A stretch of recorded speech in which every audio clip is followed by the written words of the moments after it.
কবরস্থানের পাশে একটা সুন্দর করে বাক্য লেখা ছিল, যে কি লেখা ছিল, मंजिल तो तेरी यही थी लेकिन जिंदगी गुजर गई आते आते, क्या मिला तुझे इस मतलबी दुनिया से, अपनों ने तुझे दफना के गया जाते जाते।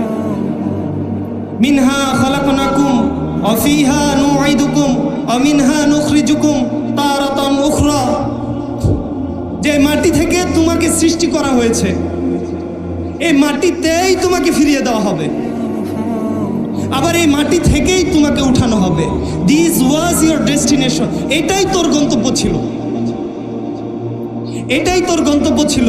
আজকে তোর সাথে কেউ নাই, তোর বাবা নাই, তোর মা নাই, তোর বন্ধু নাই, তোর পৃথিবীর ভিতর যে সবচাইতে আপন ছিল তোর স্ত্রী, যে তোর পাশে থাকতো, সেও তোর কাছে নাই। আজকে তুই একা হয়ে গেছিস, আজকে কেউ নাই, আজকে এই কবরের ভিতর তুই একা, বড়ই একা।